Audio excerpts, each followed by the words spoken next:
Merci à toutes et tous d'être là ce soir. On est très très heureux de pouvoir partager ce grand moment avec nous. Ce grand moment qui est l'aboutissement de 14 mois d'un gros travail très collectif, on le verra plus tard. Euh, donc juste pour que vous sachiez à quoi vous attendre, donc ce soir on va vous présenter le résultat de notre projet pour une agriculture bas carbone, résiliente et prospère. Planifier une transformation ambitieuse du secteur est incontournable. On va commencer cette soirée par un petit mot d'introduction par Jean-Marc Jancovici, donc président du Shift Project, qui vous dira un petit mot de notre organisation. On laissera ensuite la parole à l'équipe projet pour vous présenter le résultat de ses travaux. Très succinctement, hein, l'objectif est surtout de vous donner envie de lire le rapport qui est très très long et très très exhaustif. Et ensuite, on pourra poursuivre avec une table ronde avec des représentants des principaux syndicats agricoles, en tout cas deux d'entre eux, puisque une des participantes, Véronique Le Floch, nous a annoncé qu'elle ne participerait pas. C'est la dernière nouvelle de dernière minute, mais qui pourra donner l'occasion d'avoir davantage d'échanges avec le public. Voilà, donc on sera content de pouvoir en discuter avec vous pour ensuite vous nous retrouver, pour ceux qui le peuvent, autour d'un cocktail dînatoire à la fin de l'événement. Voilà, et donc sans plus tarder, je vais laisser la parole donc à Jean-Marc Jancovici pour un mot d'introduction. Bonsoir à toutes et à tous. Merci d'avoir laissé votre tracteur à l'entrée. Je vais rapidement vous rappeler pour celles et ceux qui ne sont pas au courant, parce qu'il y en a peut-être quelques-unes dans la salle, ce qu'est le Shift Project et pourquoi on s'est intéressé à l'agriculture aujourd'hui alors qu'on mange depuis qu'on existe sur Terre et que ça fait maintenant un petit moment quand même qu'on sait qu'il y a un petit lien entre l'agriculture et le climat dans un sens comme dans l'autre. Alors sur le Shift Project, je vous rappelle juste deux, trois éléments. C'est une association qui a été créée en 2010, qui est une association d'entreprise. La particularité du Shift Project, c'est que les membres sont essentiellement des personnes morales, enfin sont uniquement des personnes morales du reste, et qui s'est donné comme mandat de contribuer à la décarbonation de l'économie en formulant des propositions. On utilise l'argent, on l'utilise très bien, l'argent de nos membres et une certaine quantité d'euros qu'on arrive à récupérer en financement sur projet pour lancer des chantiers sur un certain nombre de sujets. Alors en fait, des sujets qui ont un lien avec le climat et l'énergie, il y en a quand même beaucoup. Donc sur ces sujets-là, on essaye d'avancer et de formuler des recommandations. Il y a une association sœur à laquelle je suis sûr qu'il y a un certain nombre de gens qui appartiennent dans cette salle, qui s'appelle les Shifters. Les shifters, c'est les personnes physiques qui concourent au même objectif. Donc il y a d'un côté les personnes morales, le Shift Project, de l'autre côté les personnes physiques, les shifters, où les cotisations démarrent à la modeste somme de 1 euro. Voilà, ce qui reste normalement accessible. La question de pourquoi est-ce qu'on ne parle d'agriculture que maintenant, alors je vous en parle parce qu'elle m'a été posée un certain nombre de fois. Pourquoi est-ce que vous vous intéressez, enfin pourquoi est-ce que dans l'agriculture juste maintenant? Alors en fait, dans le plan de transformation de l'économie française, il y avait déjà un petit volet agricole. Et même dans le manifeste pour décarboner l'Europe qu'on avait publié au moment des européennes, pas les dernières, mais celles d'avant, il y avait aussi déjà un petit volet sur l'agriculture. Mais à chaque fois, il avait été petit et frustrant pour nous parce qu'il y avait eu des vents contraires dans les deux cas de figure. On avait un peu manqué de moyens. Et là, il se trouve qu'on a réussi à avoir les moyens de faire les choses en grand, à la fois avec une équipe qui a été disponible pour cela et avec un financement qui a été conséquent. Et on avait un petit sujet sur le financement parce qu'on ne voulait pas aller demander à des acteurs dominants actuels du système agroalimentaire de nous financer parce que, bien évidemment, il risquait d'être un peu ou beaucoup contrarié par des conclusions qui pourraient ne pas être que le système actuel offre toutes les garanties de pertinence pour le long terme. Donc, on a attendu d'avoir ce qui est maintenant une source de financement croissante au Shift Project, du financement venant de fondations ou des organismes de cette nature qui nous permettent de conserver notre liberté éditoriale à laquelle on est extrêmement attaché. Alors, ça ne veut pas dire qu'on a envie de dire n'importe quoi, mais on a juste envie de dire ce qu'on pense. C'est plutôt ça. Voilà.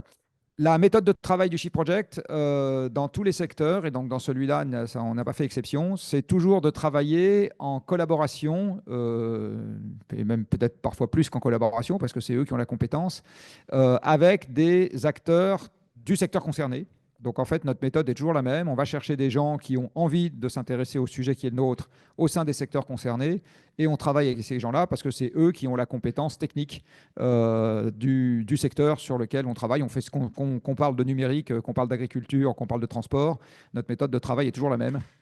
C'est comme ça qu'on fait. Dans le cadre de cette consultation, on a fait quelque chose qui est une novation.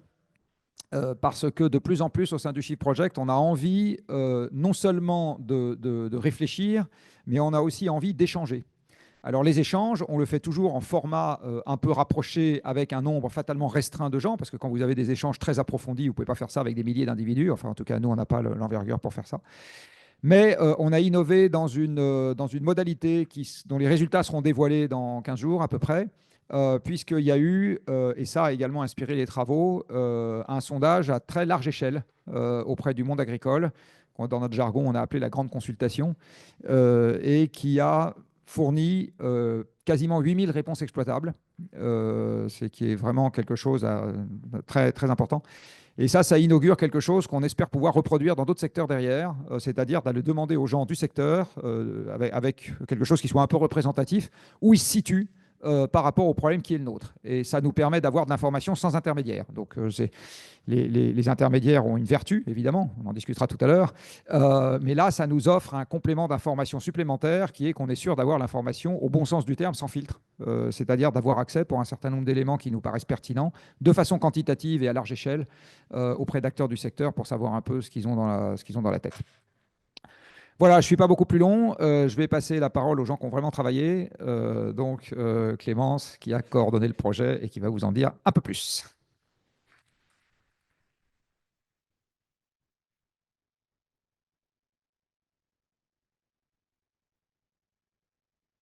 Rebonsoir, donc merci Jean-Marc pour ces mots d'introduction. On a balayé assez rapidement ce que c'est que le Shift Project en partant du principe que beaucoup de gens connaissent. Si jamais ce n'est pas le cas, eh ben, vous aurez qu'à aller voir notre site puisqu'on n'a pas le loisir de s'attarder là-dessus.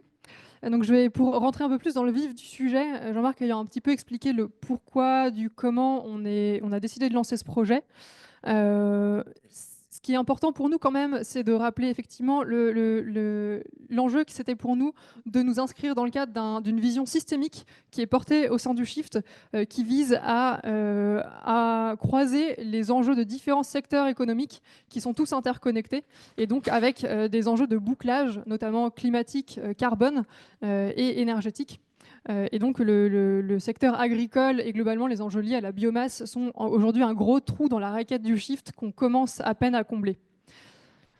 Donc le travail qu'on a lancé au sein du Shift l'année dernière, c'est un travail qui nous occupera encore dans les semaines et les mois qui viennent, puisque notre objectif à partir de maintenant, c'est de continuer à porter le résultat des travaux menés auprès de globalement toutes les personnes qui veulent bien l'entendre, et notamment les personnes compétentes pour mettre en œuvre ce qu'on appelle de nos voeux, pour ensuite enchaîner dans un deuxième temps, donc un projet qu'on veut lancer en 2025 sur un volet plus axé sur l'alimentation et le secteur agroalimentaire, donc plutôt l'aval, qui sera complémentaire de ce premier volet, pour assurer ensuite la mise en cohérence, le bouclage global de ces deux travaux, et faire des propositions qui soient donc cohérentes de la fourche à la fourchette, comme on dit parfois.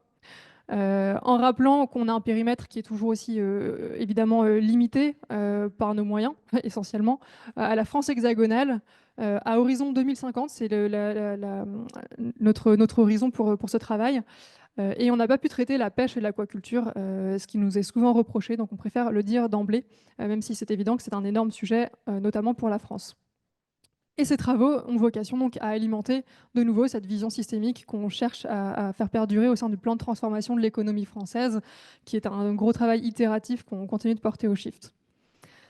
Et donc, on tient à rappeler, Jean-Marc l'a un petit peu dit sur la méthode de travail du Shift, mais la nature très très collective du travail qui a été mené cette année, puisqu'on a à la fois l'équipe projet qui va vous parler ce soir, dont une partie seulement va vous parler ce soir, mais qui finalement a impliqué pas mal de monde, mais qui a aussi été épaulée donc, des shifters et notamment de membres du cercle thématique agriculture et alimentation, et d'autres personnes qui ont aussi apporté leur appui au projet. Le projet a aussi bénéficié de l'appui d'un conseil scientifique avec un certain nombre d'experts de différentes disciplines et de différents laboratoires qui ont été mobilisés dans l'étude, dont certaines personnes sont présentes ce soir et que je remercie. Mais aussi d'un collège d'agriculteurs de différents systèmes de production qui ont permis aussi d'apporter des retours terrain, une vision vraiment des professionnels tout au long du projet. On a aussi lancé 2 travaux thématiques sur des thématiques qui nous semblaient vraiment particulièrement importantes à creuser et où peut-être la matière manquait davantage, qui sont les enjeux liés à la place de la technologie, de l'innovation technologique dans la transformation du secteur agricole. et un autre groupe de travail sur les enjeux d'emploi, de compétences, de formation liés à la transformation du secteur. Donc ces deux travaux vont faire l'objet, donc sont un petit peu abordés ce soir, mais surtout vont faire l'objet de webinaires dédiés. Donc ce sont des rapports spécifiques en tant que tels et seront présentés lors de webinaires les 3 et 10 décembre. Voilà, vous pourrez en être avertis à nouveau si vous n'avez pas déjà vu passer les informations. Et on a évidemment un autre gros pan du travail qui a été mené surtout par les shifters, qui est donc une grande consultation des agriculteurs qui a permis donc de faire remonter beaucoup d'informations du terrain qu'on a déjà commencé à verser au rapport qu'on va vous présenter ce soir, mais qui va aussi faire l'objet d'une publication et d'une présentation spécifique le 12 décembre, auquel vous pourrez aussi participer. Et donc, je tiens vraiment à insister sur le niveau de concertation dont a fait l'objet ce travail, ce qui est, Jean-Marc l'a rappelé, très important pour nous, avec plus de 150 organisations qui ont été consultées, des organisations professionnelles, mais aussi des instituts techniques de recherche, des associations, etc., qui ont participé. Ça a impliqué plus de 300 personnes, et encore, on oublie beaucoup de monde qui ont pu participer aux relectures du rapport intermédiaire, à mi-parcours, à des ateliers collaboratifs au cours du travail, etc. Donc on en profite ce soir pour remercier vraiment toutes les contributions apportées par vraiment beaucoup, beaucoup de monde. On rappelle aussi les objectifs du projet qui étaient les nôtres au début, dont on va essayer de rendre compte ce soir. Mais notre objectif, c'était bien de chiffrer les contraintes physiques et documenter les enjeux socio-écologiques qui sont impliqués aujourd'hui et qui le seront encore davantage par les contraintes physiques qui pèsent sur le secteur agricole et les évolutions à venir. Notre enjeu, c'était aussi d'avoir cette discussion autour des constats avec les acteurs du monde agricole pour pouvoir discuter de ce qu'on peut faire dans cette situation et notamment de définir des trajectoires possibles pour répondre à certains objectifs qui sont aussi à discuter ensemble. Et finalement formuler des messages opérationnels qu'on puisse ensuite porter très largement auprès de toutes les personnes compétentes. Donc notre périmètre d'études, on tient à le rappeler d'emblée, donc on a vraiment axé notre réflexion sur les enjeux climatiques, les enjeux énergétiques, liés à l'adaptation aussi, en même temps que l'atténuation, les enjeux liés au conflit d'usage sur les sols, les usages de la biomasse, qui sont donc des éléments dont il faut discuter à la croisée des différents secteurs économiques qu'on a en France, et globalement tous les bouclages biochimiques qui entrent en ligne de compte. On a aussi instruit des questions de manière un peu plus indirecte, faute d'être les plus compétents en la matière, notamment tout ce qui est lié à la santé des écosystèmes, les enjeux liés à la biodiversité ou à la résilience socio-économique du secteur. Voilà, on a essayé de garder vraiment dans le périmètre, mais sans forcément pouvoir les instruire autant au fond. Et on a des sujets qui sont aussi très importants, mais qu'on n'a pas pu traiter, comme les enjeux liés à la santé humaine ou au bien-être animal, qui sont évidemment des choses très importantes, mais les limites de notre travail étant ceux de nos moyens. On a dû s'en tenir là. Voilà, donc ce soir, je vais maintenant laisser la parole à Céline Corpel, donc la chef de projet, pour vous présenter un premier état des lieux de la situation du secteur agricole aujourd'hui. Et ensuite, Corentin Billardot et Laure Lequéré qui vont présenter les différents leviers et trajectoires qu'on a étudiés. J'en profite pour remercier Robert, mais aussi Emma Stocking et globalement l'ensemble des membres de l'équipe du Shift qui ont partagé à ce travail, voilà, et qu'on tient à remercier, même s'ils ne peuvent pas tous prendre la parole ce soir, malheureusement. Céline, si tu veux bien me rejoindre.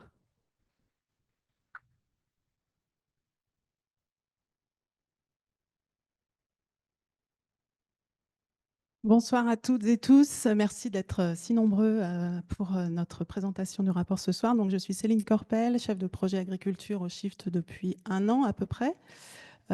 Mission que j'ai exercée à temps partiel parce que je suis moi-même agricultrice, donc j'ai d'autres responsabilités. Je suis depuis 20 ans responsable d'une ferme dite de grande culture, voilà, où nous cultivons des céréales, de la luzerne, des betteraves, du colza, etc. dans l'Aisne. Et pour préciser le tableau, j'ai 1/3 de ma surface en agriculture biologique et puis je fais un peu d'agroforesterie.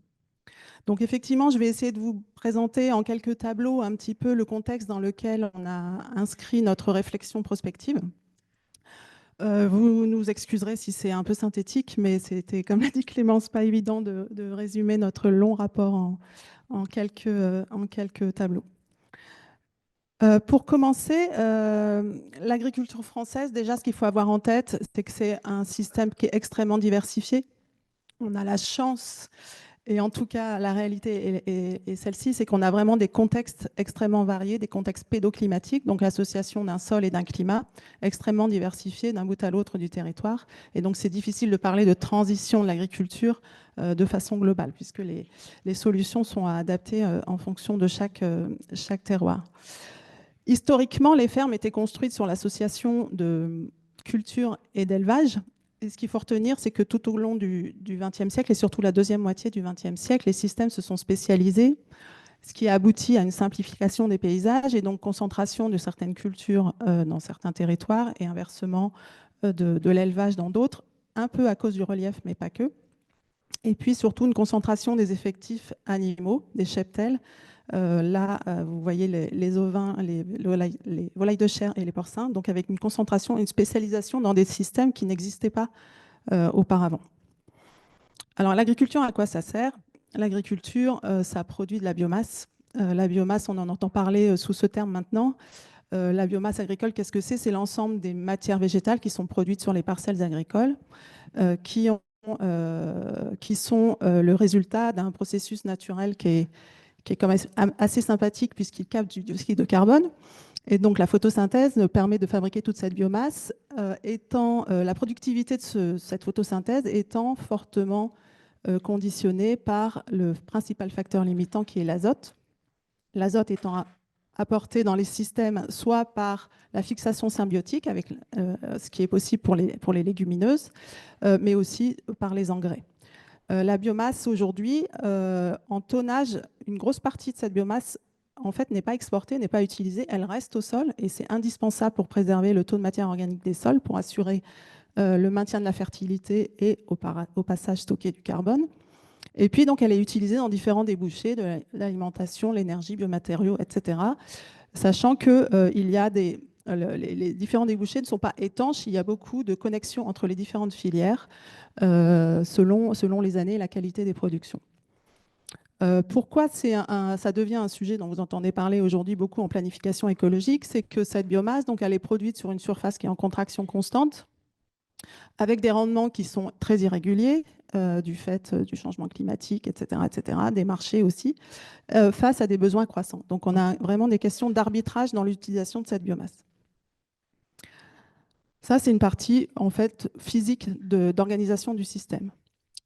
Les systèmes agricoles sont également totalement déterminés par le contexte socio-économique, et notamment par les politiques agricoles, donc nous concernant depuis les années 60 par la politique agricole commune, que vous connaissez tous, qui a été créée à l'époque pour assurer un approvisionnement suffisant en alimentation aux populations à coût accessible, et aussi pour garantir le revenu des agriculteurs. Excusez-moi. Dans un premier temps, cette PAC, qui a déjà une soixantaine d'années, elle a connu différentes logiques successives. Dans un premier temps, c'était vraiment soutenir les prix, soutenir les marchés avec un système de prix garanti.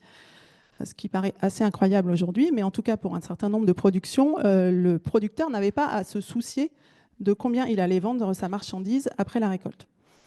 Ça a tellement bien marché, en tout cas en céréales et en lait, qu'on s'est retrouvé dans les années 80 avec des stocks.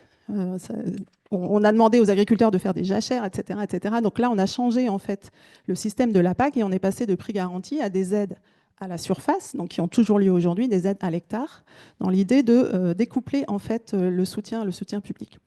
Ce qu'on voit avec ces courbes, c'est que malgré ces soutiens publics qui sont conséquents, la PAC pour la France, c'est un peu moins de 10 milliards d'euros, malgré ces soutiens publics conséquents, le revenu, alors que la production agricole globalement en monnaie constante est restée à peu près stable, le revenu agricole a diminué et la valeur ajoutée qui revient au secteur a été divisée par 2 depuis les années 70, malgré la ligne en bas en bleu, là, malgré des subventions en hausse. Donc une valeur ajoutée divisée par 2 et un poids important des subventions dans le revenu des agriculteurs. Alors que s'est-il passé au XXe siècle? Comment on en est arrivé à un système tel que nous le connaissons d'un point de vue énergétique? L'agriculture a été littéralement métamorphosée par les énergies fossiles après la Seconde Guerre mondiale. Ce que vous voyez ici, ne vous inquiétez pas, je vais vous expliquer. Donc vous avez, j'adore ce graphe, on voit tout. Vous avez en fait par différentes couleurs, avec différents aplats de couleurs, les sources d'énergie qui sont injectées dans le système agricole. On voit bien qu'il y a le monde d'avant et le monde d'après. Dans le monde d'avant, en vert, vous avez l'alimentation, l'énergie humaine, en fait, l'alimentation des agriculteurs. Et en bleu clair et bleu foncé, l'énergie animale, animaux qu'il fallait entretenir. Donc, il fallait aussi de l'énergie pour les nourrir. Et dans le monde d'après, on passe. Donc, ça se passe vraiment en 20 ans, c'est radical, c'est vraiment une révolution dans les fermes. En 20 ans, donc, le tracteur fait irruption. Et on passe à un système qui était basé donc, sur l'énergie humaine et animale, à un système qui est devenu totalement dépendant en rouge des carburants pour les tracteurs et en violet d'engrais minéraux. Donc le pétrole, c'est aujourd'hui à peu près les 3/4 de l'énergie qui est l'énergie directe injectée dans les fermes, même si c'est au niveau national une faible part de la consommation totale, et les engrais azotés, donc les fameux engrais minéraux, qui sont, je vous le rappelle, issus de gaz fossiles, donc à la fois comme combustible et comme matière première. Donc ces engrais minéraux, c'est 80% des apports d'engrais directs sur les parcelles. Ça a été quand même intéressant de passer à ce système, c'est qu'on a fait exploser la productivité du système agricole, qui stagne cependant depuis les années 90-2000. Et on a quand même amélioré le retour énergétique, qui a été multiplié par 2, en contrepartie d'avoir perdu toute l'autonomie énergétique des fermes. L'avantage de ce système, enfin, un des corollaires de ce système aussi, c'est que d'un point de vue de la population active, comme vous le savez, la population active agricole s'est effondrée tout au long du XXe siècle. D'ailleurs, je me suis amusée à faire une petite recherche. Donc, quand mon grand-père est né en 1914, mon grand-père Pierre, on m'a dit de dire son prénom, il y avait à peu près 35% d'actifs qui étaient agriculteurs. Vous imaginez un tiers de l'amphi dans les champs. En 1940, quand mon père est né, c'était à peu près 25%. Quand je suis née, etc., c'était à peu près 15%. Et aujourd'hui, vous savez, c'est moins de 1,5%. Et je pense même qu'on n'est pas loin du 1% si on en juge par ce qui se passe dans les campagnes. Alors, je pense qu'il n'y en a pas beaucoup dans la salle, mais j'aimerais qu'ils lèvent le doigt s'il y a quand même des agriculteurs et des agricultrices. 1, 2, ah la vache, 3, 4, 5, 6, 7, 8, 9, 10, 11, 12. Ouais. Merci d'être là. Et, venez tous à la fin, on fera une petite photo souvenir après la table ronde. Non, oui, parce qu'on est une espèce en voie de disparition, donc il faut quand même garder des traces. Voilà, alors heureusement qu'ils sont compétents, ces agriculteurs si peu nombreux, heureusement qu'ils sont compétents et heureusement qu'ils sont courageux, parce qu'on a un certain nombre de défis à affronter. Donc cette dépendance aux énergies fossiles, je viens de le dire, c'est 3/4 de ce qui arrive dans nos fermes, sous forme de gasoil, de GNR, sous forme de gaz, sous forme d'engrais, et c'est vraiment très compliqué d'imaginer s'en passer. On est dépendant d'importations pour certains intrants qui sont aujourd'hui essentiels au système agricole français, donc ces engrais et aussi en alimentation animale, le soja. Et on a un système qui est dépendant de l'utilisation de produits phytosanitaires et on voit bien qu'on a du mal à s'en passer, on a du mal à atteindre les objectifs de réduction. Plan éco-phyto après plan éco-phyto, avec tout un nombre de sujets qui se posent. À ces dépendances s'ajoute un certain nombre de vulnérabilités. Le changement climatique affecte déjà notre secteur et depuis plusieurs années, que ce soit sur les rendements, sur la qualité des productions, de plus en plus sur l'organisation du chantier, qu'on appelle les chantiers dans les champs, donc les chantiers de semis, les chantiers de récolte, les chantiers de ceci, cela, les modes de conduite des troupeaux, la productivité animale, les maladies animales, etc. Enfin, je vous passe la litanie en fait des aléas auxquels on peut être soumis et qui vraiment percutent déjà beaucoup nos systèmes année après année avec beaucoup du coup de volatilité, de variation dans nos résultats. À ces aléas, à ces phénomènes aigus s'ajoute l'évolution chronique en fait, du climat, ce que Jean-Marc appelle la dérive climatique. Cette dérive, elle se traduit par l'évolution des températures moyennes, un changement du régime des pluies. Et très concrètement, en agriculture, ça se traduit par des déplacements des zones géographiques, des aires de répartition des cultures. Et à titre d'exemple, je vous ai mis là des projections à gauche de ce que pourrait être la surface de pois chiches dans un horizon un peu plus lointain, en vert, là, les deux petits graphes de gauche. Et à droite, le citron. Il me reste 5 minutes. Merci. Donc, autant pour les cultures annuelles, on peut se dire qu'on va pouvoir adapter les assolements. On sait semer quelque chose une année, on peut changer de ça. Autant pour les cultures pérennes, arboriculture, viticulture, le sujet est plus compliqué.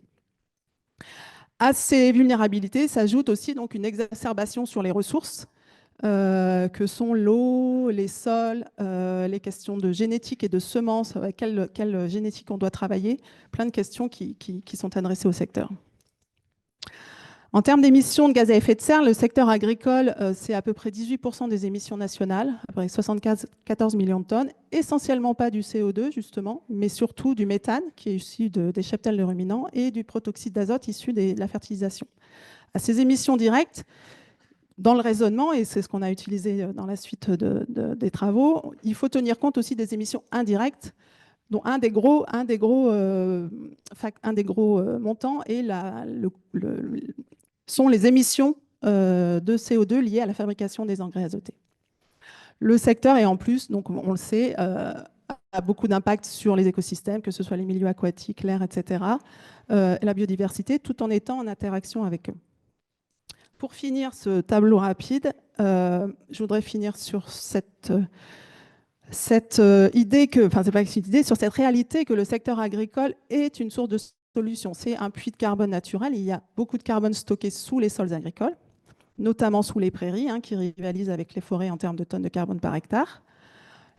On sait qu'il y a un potentiel de stockage additionnel de 30 à 50 millions de tonnes équivalent CO2 par an. Donc c'est conséquent par rapport à des émissions les émissions que je vous ai présentées à 74 millions de tonnes, dans les sols, mais aussi dans la biomasse. Dans les sols, c'est via la conservation des sols, des couverts végétaux, etc., la fertilisation organique. Dans la biomasse, ce qu'on appelle la biomasse ligneuse, c'est les arbres et arbustes sur les parcelles agricoles avec des haies ou de l'agroforesterie. Notre problème aujourd'hui, c'est qu'on n'exploite pas du tout ce potentiel et on est même, à l'inverse, on déstocke du carbone et le secteur des terres est aujourd'hui émetteur de presque 10 millions de tonnes de CO2 équivalent. Enfin, le secteur contribue aussi déjà à l'évitement d'émissions pour d'autres secteurs via le biogaz et le biocarburant. Donc un secteur qui est source de solutions, qui a plein de potentiel, mais qui aujourd'hui doit affronter un certain nombre de défis simultanément, peut-être comme jamais dans son histoire. Voilà pour le petit contexte, et je vais laisser Laure et Corentin vous présenter en duo comment on a réfléchi la prospective pour imaginer l'agriculture française hexagonale en 2050. Merci.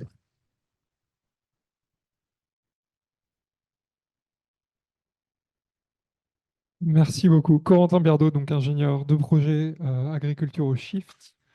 Après avoir dressé le constat, donc le pourquoi où on en est, pourquoi on en est là, on va vous présenter un peu les trajectoires possibles, comment on peut projeter l'agriculture française à horizon 2050. Bonsoir à tous, Laure Lequéré, je suis consultante et ingénieure projet au Shift depuis cette année. Et je vais vous présenter un petit peu plus en détail donc les différents scénarios sur lesquels on a travaillé avec l'équipe. Donc, de façon assez synthétique, on a un total de 4 scénarios dont on va parler ce soir pour envisager quelle trajectoire pour l'agriculture à horizon 2050.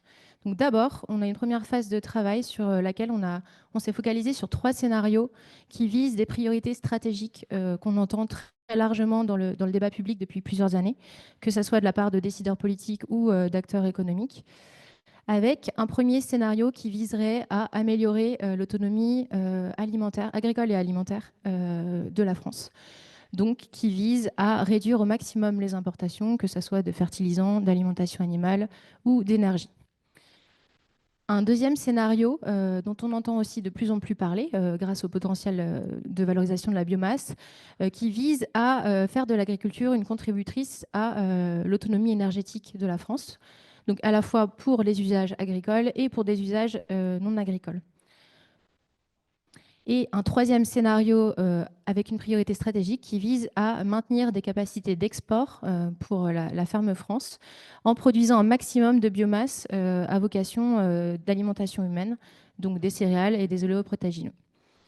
Donc ça, c'était vraiment le premier temps de travail. On va revenir un tout petit peu plus en détail sur ce qu'a donné la modélisation sur ces 3 scénarios.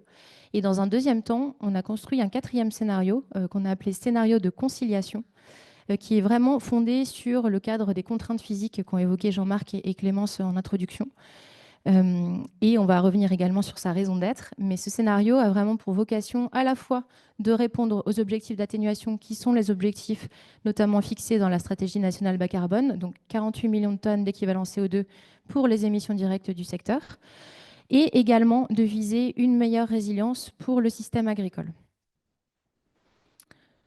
Donc, pour revenir un tout petit peu plus en détail sur notre première phase de travail, phase qui a été itérative, on a utilisé d'ailleurs à ce sujet un outil de modélisation qui s'appelle MOSUT et qui est développé par Solagro, qui est notamment utilisé pour des prospectives, qu'elles soient territoriales ou nationales, donc notamment la SNBC.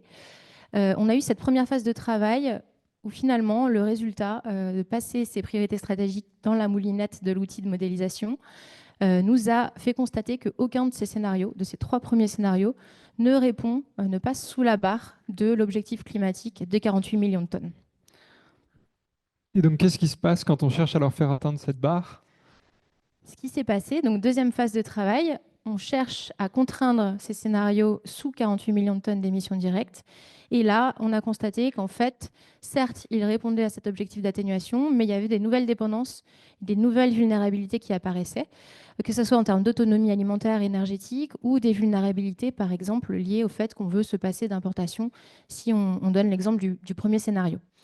Également, des vulnérabilités qui apparaissent parce qu'on reste à iso-régime. Comme le disait Clémence, on est pour l'instant dans le projet sur un périmètre d'agriculture. Donc, on ne considère pas une potentielle évolution de la demande qui, évidemment, aurait des potentiels très intéressants sur les effets d'atténuation des gaz à effet de serre. Donc, on a eu une dernière étape méthodologique dans notre construction des scénarios, où finalement, on est reparti du cadre des contraintes physiques de l'agriculture. Donc, au Shift, on parle souvent de la double contrainte carbone. Donc, d'un côté, vous avez à gauche l'atténuation des émissions de gaz à effet de serre et la contrainte climatique. De l'autre côté, vous avez à droite les sujets de dépendance énergétique et de contraintes liées à la disponibilité de l'approvisionnement en énergie fossile. Mais finalement, pour l'agriculture, cette contrainte, elle est presque plus que double, puisqu'on a des sujets de résilience agricole et alimentaire et des sujets de résilience agroécosystémique. L'idée étant de produire un maximum de biomasse pour nourrir des populations, tout en maintenant en bon état les facteurs de production que sont les sols, l'eau et la biodiversité.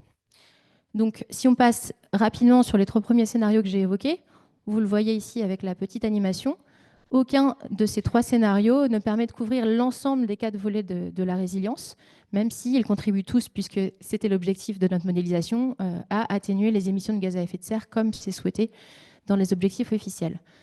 Donc, c'est la raison pour laquelle, finalement, on a décidé de construire un 4e scénario, donc ce scénario de conciliation, dont l'objectif est vraiment de partir des contraintes physiques et qui donne à voir finalement les arbitrages possibles en termes de priorités stratégiques, avec une visée particulière d'augmentation de la résilience sur ces 4 volets et une visée plus pragmatique. Je vais vous présenter maintenant des grands résultats emblématiques sur ces scénarios, en particulier le scénario de conciliation. Et on reviendra après avec Corentin sur les différents leviers et hypothèses qu'on a mobilisés. Donc, ce qu'on vous propose ici, encore une fois, vous l'aurez compris, c'est de ne pas se focaliser uniquement sur l'atténuation des émissions de gaz à effet de serre. Ce n'est pas le seul sujet. Le sujet, c'est de viser une meilleure résilience.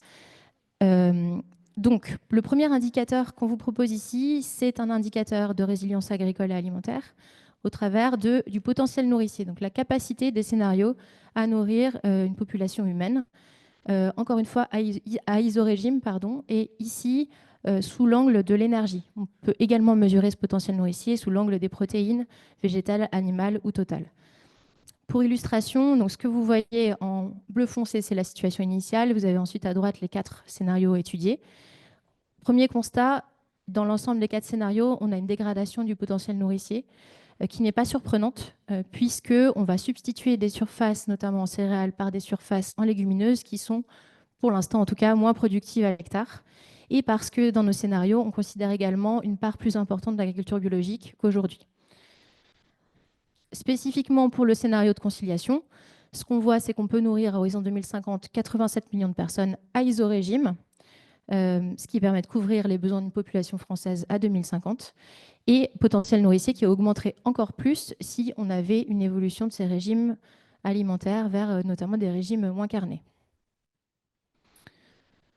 Deuxième indicateur de résilience agricole, ici on a évoqué les émissions liées aux importations, donc notamment les émissions liées aux importations d'alimentation animale. Ce qu'on voit, c'est que par rapport à la situation actuelle, l'ensemble des 4 scénarios permettent de réduire ces émissions importées. Et spécifiquement pour le scénario de conciliation, on a une division par 2,5 de ces émissions importées qui passe par une relocalisation de l'alimentation animale et une diminution plutôt mesurée des cheptels, on va y revenir. Et enfin, un dernier indicateur de résilience là sur la partie énergétique. On a souhaité illustrer la production totale de bioénergie par l'agriculture, donc qui peut être utilisée soit pour les usages énergétiques de l'agriculture, soit pour d'autres secteurs. Ici, vous le voyez, on a une forte augmentation par rapport à la situation actuelle de la production totale d'énergie, en particulier sur le scénario 2, dont c'était la vocation initiale. Et spécifiquement pour le scénario de conciliation, on arrive à multiplier par 3 ces usages cette production de bioénergie. Donc finalement, un des grands enseignements de cet exercice de modélisation, c'est qu'on ne peut pas être bon partout. La biomasse, comme l'a évoqué Céline, elle est convoitée pour de multiples usages. D'où le fait qu'on pense que ce scénario de conciliation est intéressant parce qu'il permet de proposer un des compromis possibles, c'est vraiment une des voies de transition possibles, et une meilleure résilience globale sur l'ensemble de ces indicateurs. Corentin va maintenant revenir sur les leviers qu'on a mobilisés, et puis ensuite on vous parlera des hypothèses quantitatives. Merci Laure. Alors, les leviers, là, on les a regroupés par grande famille, mais derrière ça, il y a de nombreuses pratiques et de nombreux curseurs qu'on a modifiés. Et donc, comme on va le voir à travers quelques exemples, en fait, les leviers qu'on a mobilisés, les éléments de transformation de l'agriculture française par rapport à ce qui se passe aujourd'hui, en fait, ils sont tous en interaction. Et par exemple, si on prend les leviers autour de la fertilisation et de l'élevage, on voit qu'ils sont très liés. Oui, c'est ça. Et donc, si on baisse, par exemple, les effectifs d'élevage, on a derrière moins de fumier, moins de matière organique pour fertiliser les parcelles. Et donc, il faut de l'azote qui va devoir rentrer dans le système par d'autres moyens. Dans l'autre sens, quand on introduit des légumineuses, donc qui sont des plantes fixatrices d'azote, qui font partie des leviers donc, de décarbonation, d'évolution de la fertilisation, ça favorise, ça renforce aussi l'autonomie des élevages. Et donc, le stock de carbone, c'est également renforcé par les évolutions de systèmes d'élevage, par l'évolution des pratiques de fertilisation. Les élevages bovins herbagers, par exemple, contribuent au maintien des prairies permanentes et des haies. L'introduction de couverts végétaux avec des légumineuses favorise également le stockage de carbone dans les sols cultivés. Quand on cherche à renforcer le rebouclage des cycles des nutriments, on va avoir des effets sur l'élevage, en cherchant par exemple la réintroduction des animaux en zone de plaine. On va aussi disposer de ressources supplémentaires pour faire évoluer les pratiques de fertilisation, comme par exemple avec les digestats de méthanisation. Cette même méthanisation,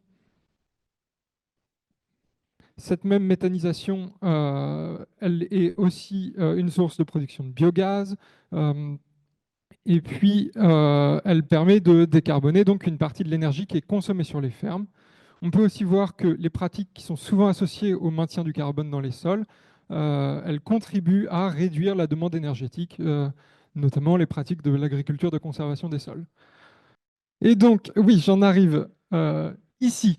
Et donc, ce qu'on voit, c'est que pour tenir compte des contraintes, pour tenir compte des interactions entre ces différents leviers, en fait, on utilise des modèles de chiffrage. Donc, en l'occurrence, Laure a évoqué Mossud de Solagro.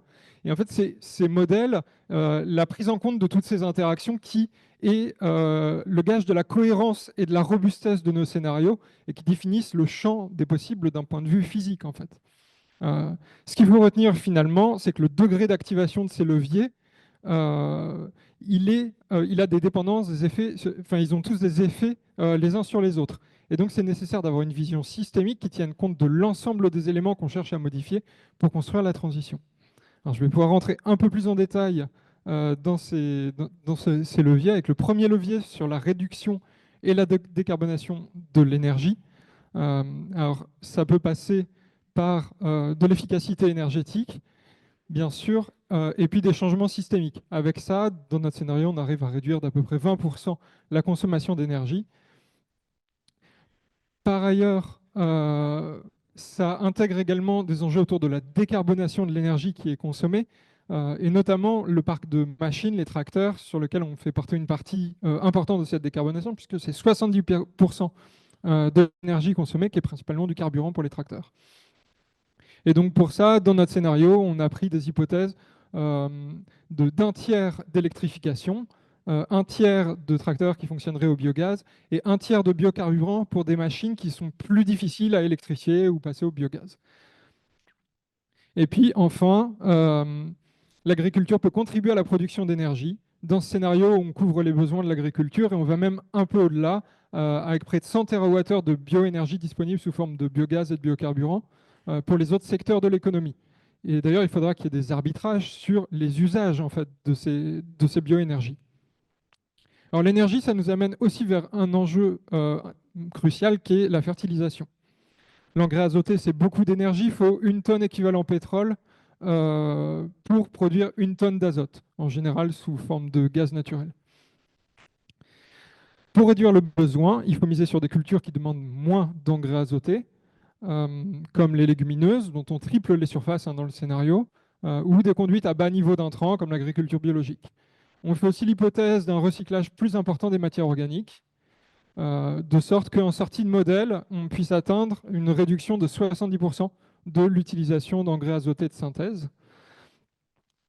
Et dans le scénario, on considère également la nécessité de la décarbonation de la fabrication des engrais azotés résiduels.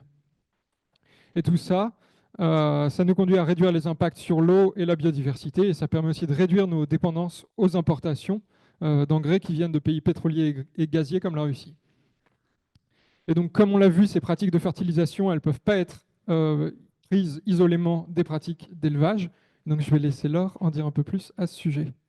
Donc, comme le disait Corentin, les systèmes d'élevage ont en effet des liens sur les sujets de fertilisation, mais aussi des complémentarités avec l'ensemble du système agricole et aussi des externalités positives dont on ne parle pas forcément toujours, sous certaines conditions pour certains systèmes d'élevage. Le stockage de carbone en fait notamment partie avec les systèmes d'élevage pâturants.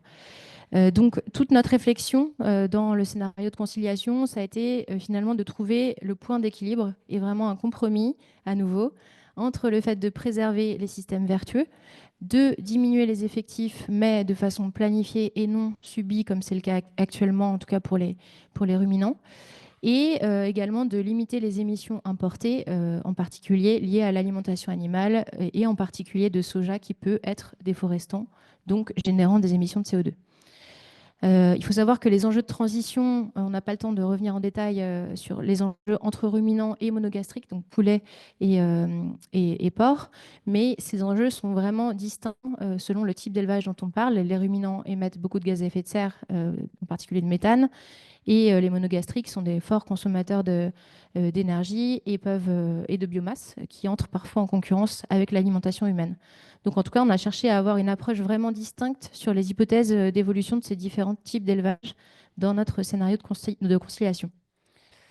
Concernant d'abord les ruminants, en particulier les bovins allaitants et les bovins laits, on a essayé de considérer des hypothèses vraiment prudentes et réalistes pour garantir l'atteinte de ce compromis, avec tout d'abord une atténuation assez raisonnable de la fermentation entérique, donc à hauteur de 15%, qui passe par une optimisation de la conduite des troupeaux et par une évolution des pratiques d'alimentation animale, sachant qu'on peut espérer des gains sur la génétique bas méthane à horizon plus moyen terme.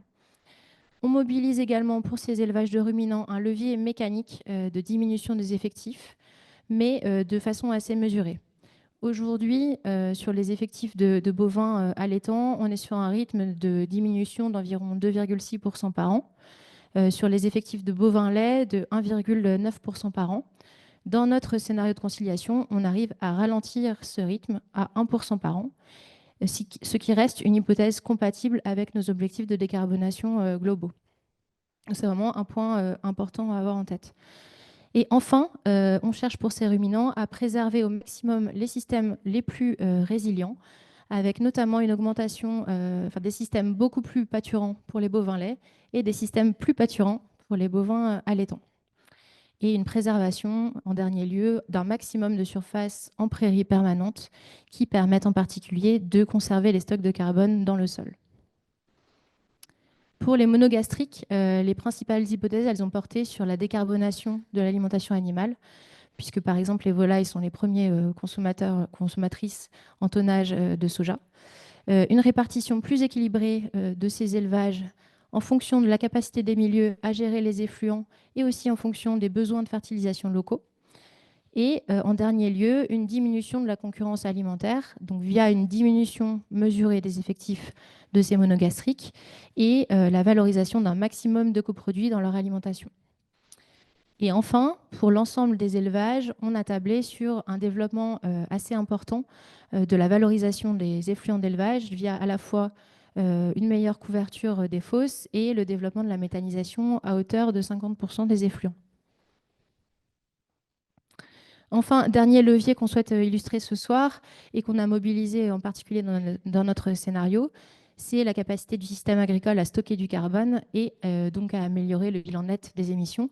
Céline l'a évoqué en introduction. La priorité pour nous, ça a été vraiment d'arrêter le déstockage, donc de préserver un maximum de prairies permanentes. Donc, comme je le disais, malgré une diminution des effectifs, on arrive à conserver 90% de prairies permanentes. Et ensuite, de développer des pratiques qui permettent un stockage additionnel de carbone. Donc, ça passe à la fois par des pratiques qui permettent de stocker le carbone dans le sol, généraliser les cultures intermédiaires et réduire le travail du sol. Donc, on a vraiment généralisé ces pratiques à hauteur de 90% des surfaces en grande culture pour les cultures intermédiaires et à hauteur de 80% pour le semi-direct. Et enfin, dernier ensemble de pratiques mobilisées dans le scénario de conciliation, le développement de l'agroforesterie et de la plantation de haies. Hypothèses qui sont plus prudentes que certains scénarios qui portent sur le stockage de carbone, comme les travaux de 4 pour 1000, mais qui sont déjà assez significatives, puisqu'on mobilise 10% des terres arables en agroforesterie. Donc ça veut dire une multiplication par 10 par rapport à aujourd'hui des surfaces en agroforesterie. Donc c'est évidemment des pratiques qui ont des synergies, on en a un petit peu parlé, fortes avec beaucoup d'autres enjeux environnementaux et qui permettent dans notre scénario, et ça doit vraiment être vu comme un minimum à sécuriser, de passer d'une situation de déstockage actuelle d'environ 10 millions de tonnes d'équivalent CO2 à une situation où on restockerait l'équivalent de 16 millions de tonnes d'équivalent CO2. Donc, au global, et pour illustrer de façon assez quantitative les résultats obtenus par l'activation de ces différents leviers, si on regarde les émissions directes, donc les fameux 48 millions de tonnes visés par la SNBC, le premier constat, c'est qu'il faut activer tous les leviers dont on vient de parler avec les niveaux d'hypothèse assez ambitieux dont on vient de parler, de manière coordonnée et systémique pour atteindre ces 48 millions de tonnes. Ça, c'est uniquement sous l'angle quantitatif des gaz à effet de serre, mais évidemment, l'activation de ces leviers, elle se justifie aussi par leurs autres co-bénéfices environnementaux. Et notamment, si on reparle du stockage carbone, on permettrait donc d'atténuer environ un tiers des émissions résiduelles à horizon 2050. Ce tiers étant donc un minimum. Deuxième constat quantitatif sur les émissions indirectes, donc qui ne font pas l'objet d'un objectif officiel au niveau national. Ce qu'on constate, c'est que ces émissions indirectes, c'est souvent des dépendances énergétiques, hein, notamment la question des engrais azotés. Et finalement, la décarbonation de la fabrication de ces engrais, elle permettrait de diviser par 2 les émissions indirectes. Et enfin, troisième et dernier constat qui porte sur la dynamique de transition à horizon 2050. On sait que certains leviers sont déjà bien connus des agriculteurs et des filières et peuvent être mis en place rapidement. Par exemple, augmenter ses surfaces en légumineuses dans un assolement, ce n'est pas forcément quelque chose qui est très complexe, mais c'est moins le cas pour d'autres leviers qui peuvent présenter un certain temps d'inertie et de latence avant de générer les émissions qu'on attend d'eux. Donc, par exemple, la décarbonation du parc matériel ou le cas de la génétique bas méthane dont les gains sont attendus après 2030. Donc, en tout cas, ce que ça montre, c'est que cette vision dynamique, elle met vraiment en avant le besoin d'anticiper au maximum l'activation de ces leviers si on veut sécuriser cet objectif à horizon 2050 et à long terme. Donc ce besoin de planification, il fait un petit peu le lien avec nos propositions de recommandations dont on va vous parler tous les trois maintenant. après avoir posé ce constat et les scénarios possibles de transition. En préambule, Jean-Marc et Clémence l'ont évoqué, on a mobilisé, enfin, on a eu la chance d'avoir une forte mobilisation des agriculteurs dans la grande consultation. Et on souhaite vraiment aujourd'hui les remercier s'ils nous écoutent. On a souhaité vraiment s'appuyer au maximum sur leurs attentes en effet sans intermédiaire, avec un premier constat qui semble vraiment partagé dans cet échantillon représentatif, qui est que les sujets climatiques et énergétiques inquiètent les agriculteurs à hauteur de 80%. Et c'est vraiment le premier motif d'inquiétude qui remonte pour la viabilité de leur ferme. Un deuxième constat dont on parle assez peu dans le débat public, qui a un consensus en fait sur la volonté d'agir de ces agriculteurs, puisque seulement 7% ne souhaitent sous aucune condition s'engager ou accélérer la transition. Et enfin, s'ils sont prêts, ce qui ressort aussi très clairement, c'est qu'il y a des conditions à garantir pour qu'ils puissent mettre en œuvre ces pratiques, et elles sont économiques pour 87% d'entre eux. Donc, pour que cette transition elle soit à la fois désirable et efficace, il faut vraiment maintenant leur donner les moyens d'agir. Et d'abord, ça passe par repenser l'approche économique. Et c'est ce dont vont vous parler notamment Corentin et Céline, au-delà de nos recommandations plus concrètes aux différentes échelles. Merci Laure. Ouais, je vais peut-être plus trop toucher à cet ordinateur hein, finalement. Euh, Il n'y a qu'avec moi. Bon. Euh, donc, si la transition agroécologique, elle se joue à l'échelle des fermes, et c'est bien là qu'elle sera finalement à l'œuvre, il faut l'intégrer dans une vision plus large. Parce que l'agriculteur, il sait semer des lentilles. Techniquement, c'est pas beaucoup plus difficile que de semer du blé. Ce qui va conditionner sa capacité à changer, c'est son environnement proche à l'échelle du territoire, les filières agricoles, les infrastructures, etc., qui ont un rôle d'organisation, de coordination de l'activité. Et donc, pour poursuivre l'exemple, il faut qu'il y ait des débouchés pour les lentilles, des silos pour les stocker, un atelier pour les mettre en sachet, etc. Et enfin, l'échelle nationale et européenne, qui décide et met en œuvre les politiques agricoles et économiques, structure la capacité à faire changer les pratiques à la fois dans les territoires et sur les fermes directement. En effet, si les politiques économiques favorisent les lentilles, pour poursuivre notre exemple, avec des subventions PAC, ou par exemple en interdisant l'importation de lentilles venues de pays qui n'ont pas les mêmes normes, euh, ça permet de créer des débouchés qui sont attractifs. Et ça permet à l'agriculteur d'arbitrer entre du blé et des lentilles si les deux cultures sont rentables. Et donc derrière, les décisions de l'agriculteur, elles sont fortement dépendantes du contexte socio-économique et politique qui doit créer les conditions pour favoriser cette transition. Je vais laisser Céline rentrer un peu dans le détail. Mais non. Ah non, j'arrête. Il ne veut pas. Alors, il faut faire quoi?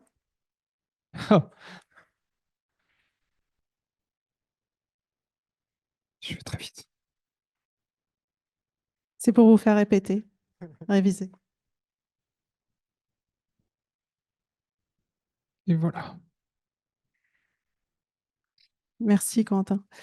Alors, à l'échelle des fermes, comme on l'a dit, donc effectivement, dans les fermes, un certain nombre de choses peuvent être mises en œuvre et elles sont conditionnées par les autres niveaux, et ils le font déjà beaucoup. Il y a beaucoup d'échanges entre pairs, il y a beaucoup de formations qui sont proposées, il y a beaucoup de collectifs qui se créent, mais c'est vrai qu'il faut massifier et rendre possible en fait de partager la diffusion des connaissances.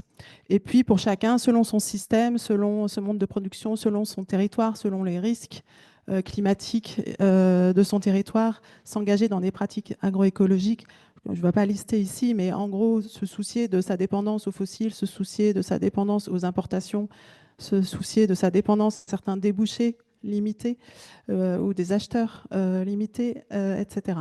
Et je le redis, la question économique, elle nous semble vraiment. Alors, au départ, c'est pas le sujet shift de parler de questions socio-économiques parce qu'on parle d'abord de contraintes physiques qui s'adressent au système. Sauf que là, et ce qui se passe en ce moment, enfin, les manifestations actuelles, elles sont pour beaucoup liées à un problème de revenus. Et donc, il y a la question de l'économie des fermes et la rentabilité nous semble vraiment importante. D'abord, produire avec les standards sociaux, environnementaux, des origines de garantie, de traçabilité français. Il faut assumer que ça peut coûter plus cher que pour des produits équivalents, enfin, donc pas équivalents justement, mais qui semblent équivalents et qui seraient importés de très loin ou pas de très loin. Il y a aussi une concurrence intra-européenne que vivent les agriculteurs français. Mettre en cohérence l'évolution de la demande en phase, enfin, avec la demande de l'offre. Typiquement, le marché de l'agriculture biologique, on a encouragé beaucoup les conversions, ça a marché. On a aujourd'hui à peu près 10% des surfaces qui sont en bio. Et il y a un certain nombre de producteurs qui se sont trouvés confrontés au mur du réel il y a 2 ou 3 ans. Ils arrivaient enfin après 3 ans de conversion en bio et le marché des céréales biologiques en particulier était effondré. Quand je dis effondré, c'est moins cher que les céréales conventionnelles. Donc il y avait du stock en ferme, il y avait du stock dans les coopératives. J'imagine que des céréales biologiques sont parties en méthanisation. Enfin, il faut se rendre compte en fait de la réalité des choses et que si la demande ne suit pas l'encouragement à produire certains types de production par les agriculteurs, là, l'économie est un coup près et ça ne fonctionne pas. En plus, petite parenthèse, en plus, si les soutiens proposés ne sont pas payés en temps et en heure, c'est franchement compliqué. Et je peux vous dire que, alors, très petit exemple, je me suis dit que j'avais bien fait de ne pas tout convertir en bio. Voilà. Parce que ce qui m'a fait tenir les dernières années, c'est que je n'étais pas à 100% bio, malheureusement, en grande culture. Dernière chose,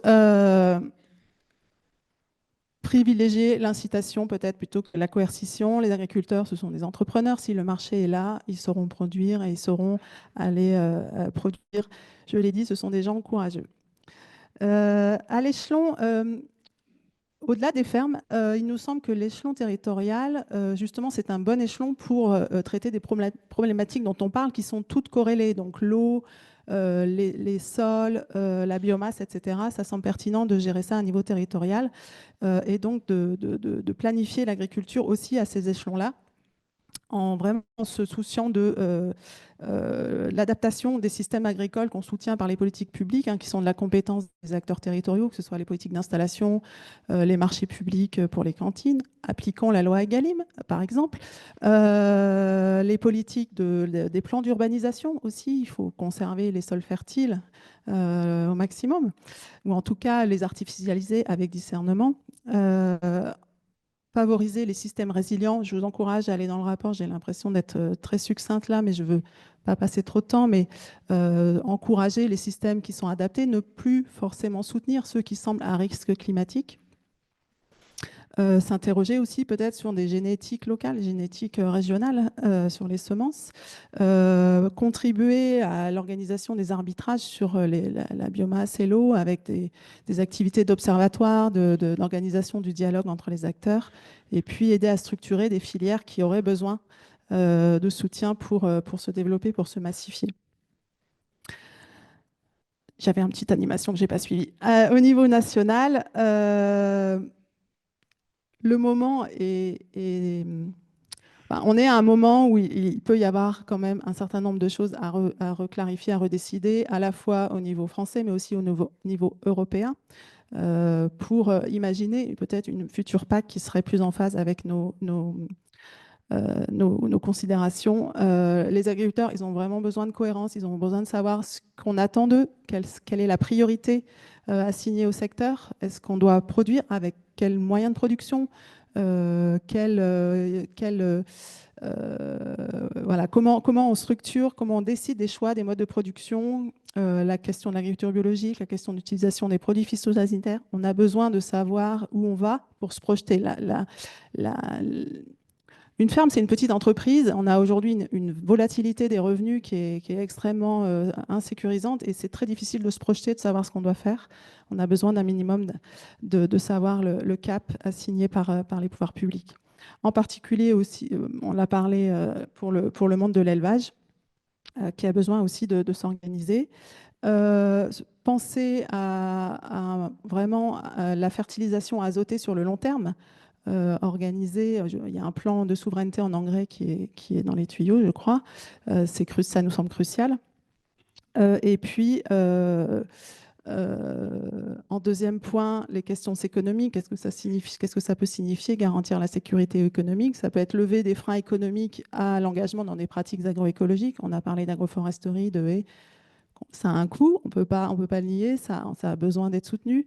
Ça peut être des aides couplées.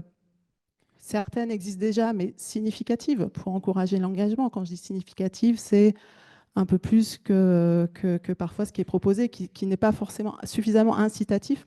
Surtout que le montant, en fait, on le sait en fin de campagne, quand on sait combien d'hectares en tout ont été emblavés dans telle ou telle culture. C'est protéger, en tout cas sur des marchés sensibles, les agriculteurs français de la concurrence internationale, des clauses miroirs, etc. C'est aussi envisager de protéger contre la volatilité des marchés, en tout cas pour certains marchés. Et pourquoi pas, les Américains le font très bien, des soutiens contracycliques à décider au niveau européen. Enfin, des questions. On a besoin de je suis désolée, je viens de penser à l'INRA ce matin. Et donc, on a besoin de. Je cautionne pas. Hein. On a besoin de progresser toujours en connaissances, en compétences. On a besoin de recherche encore sur des sujets qui restent à approfondir. Il y a beaucoup de chercheurs qui travaillent sur ces sujets-là, mais la question du stockage du carbone et la mesure du stockage du carbone, elle pose beaucoup de questions. Donc, progresser sur ces sujets-là. Pour terminer, on arrive au bout. En fait, j'ai envie de dire 3 choses. On a un système agricole français, un potentiel agricole français qui est remarquable, qui est très diversifié. On a des compétences, on a des savoir-faire, on a des techniques. On connaît les leviers à activer. On vous en a présenté quelques-uns ici. On connaît les leviers à activer. Il y en a une partie qui est basée sur des processus biologiques. C'est la photosynthèse et la fixation symbiotique. Aujourd'hui, on dit solutions fondées sur la nature. Mais voilà, c'est ça. Et on a encore 500 000 agriculteurs, 500 000 hommes et femmes de bonne volonté qui ne demandent que des consignes claires, la reconnaissance de la société et puis un minimum de rentabilité pour leur ferme pour s'engager.